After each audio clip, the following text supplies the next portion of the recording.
जय श्री महाकाल। आज मैं आपको पुत्र संतान प्राप्ति के लिए ज्योतिष का एक सही और सटीक नियम बताने वाला हूं। यदि आप इन तिथियों में गर्भाधान करते हैं तो 100% आपको पुत्र संतान ही प्राप्त होगी, इसमें किसी भी प्रकार का कोई संदेह नहीं है।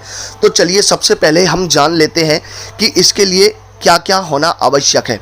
इसके लिए आपको सम और विषम तिथि का ज्ञान होना बहुत ज़्यादा आवश्यक है।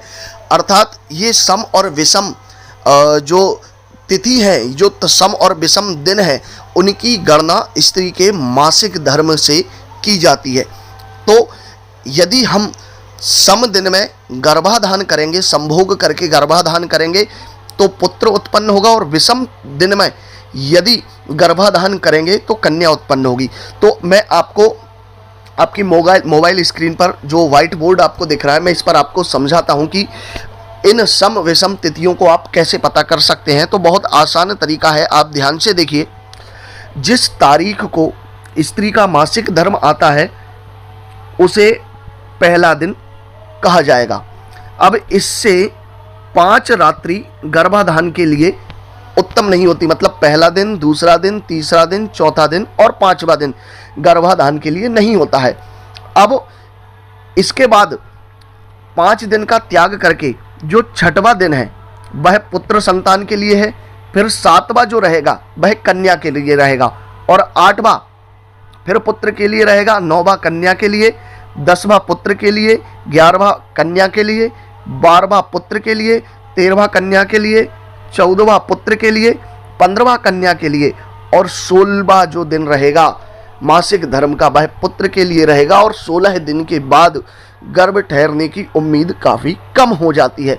तो यदि आप पुत्र संतान प्राप्त करना चाहते हैं तो मासिक धर्म के पहले दिन से 5वें दिन तक का त्याग करके सम दिनों में, अर्थात 6वें दिन में, 8वें दिन में, 10वें दिन में, 12वें दिन में, 14वें दिन में और 16वें दिन में पुत्र संतान के लिए, और विषम दिनों में जो है कन्या संतान के लिए गर्भाधान कर सकते हैं।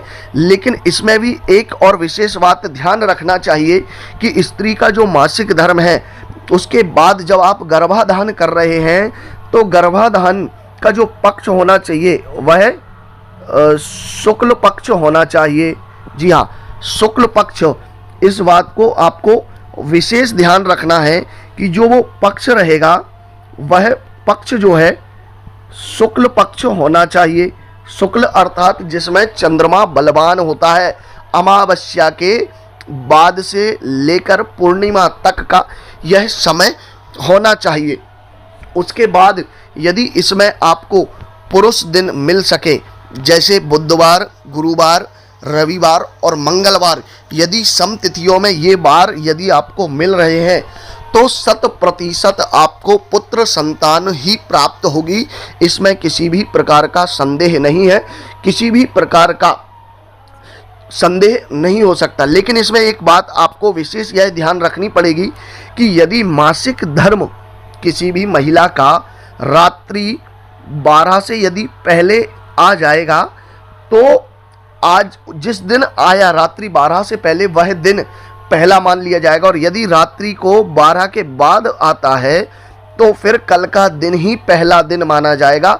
इसके अनुसार ही आपको सम और विषम दिनों की गणना करनी है। आशा करता हूं इस बात को आप आसानी से समझ गए होंगे। यदि समझ ना आया हो तो कमेंट बॉक्स में कमेंट करके आप इससे संबंधित पूछ सकते हैं। जय महाकाल। और चैनल को सब्सक्राइब करके ही जाइए, आपके लिए काफ़ी महत्वपूर्ण वीडियोज़ में लेकर आता रहता हूँ। जय महाकाल।